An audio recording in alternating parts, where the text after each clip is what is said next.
Hello दोस्तों, स्वागत है आपका हमारे चैनल पर। मेरा नाम पूजा है। मेरी शादी को 10 साल हो गए थे। मेरे पति का नाम आलोक है। मैं आज भी किसी हीरोइन से कम नहीं लगती हूँ।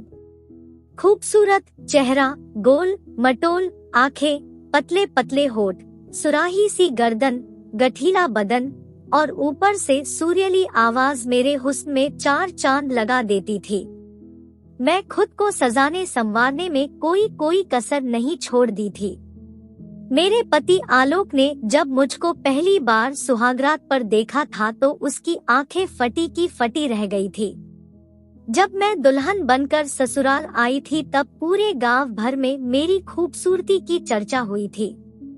पास पड़ोस की बहुत सी लड़कियां हर रोज अपनी नई भाभी को देखने पहुंच जाती। आलोक ठहरा एक देहाती लड़का, बहुत ज्यादा पढ़ा लिखा तो था नहीं पर टेलर का काम अच्छा जानता था। उसी के चलते तकरीबन 8,000 महीना वह कमा लेता। काम करने के लिए वह पास के बाजार में जाता था। मैं सच संभल कर उसका इंतजार कर रही होती थी। अगर कभी आलोक को देर हो जाती तो मैं उसे गुस्सा होते हुए कहती, देखो जी, मैं पूरे दिन आपके इंतजार में खड़ी रहती हूँ पर आपको एक बार भी मेरी याद तक नहीं आती। ज्यादा सताओगे तो मैं अपने मायके चली जाऊंगी। ये सुनकर आलोक मेरी जी हजूरी करने लग जाता था और मैं मान भी चाहती थी। गर्मा गर्म जलेबी मेरी कमजोरी थी। आलोक घरवालों से छुपते छुपाते थोड़ी जलेबी अक्सर ले आता था। वक्त किसी के साथ आगे बढ़ता गया। 10 साल बाद मेरे 2 बच्चे भी हो गए। फिर शुरुआत हुई उनकी पढ़ाई। गांव में बहुत अच्छे स्कूल तो नहीं थे, इसलिए मैंने आलोक को शहर में जाकर रहने के लिए राजी कर लिया। शहर में आकर आलोक पूरी तरह काम में रंग गया।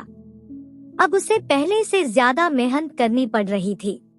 किराए का घर, मोल तोल का सामान, बच्चों की फीस, ऊपर से गांव में माँ बाप के लिए भी कुछ ना कुछ भेजने की जनता हमेशा आलोक को घायल। जिंदगी की भाग दौड़ में आलू कांपने लगा था।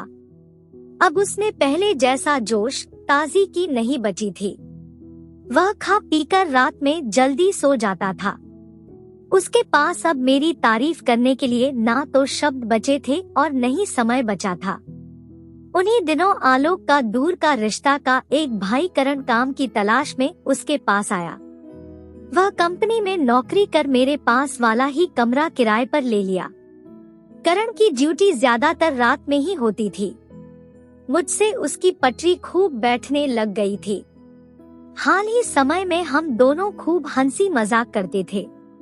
करण मेरी तारीफ के पुल बांध था तो मैं मुंह में आंचल भर कर हंस देती थी।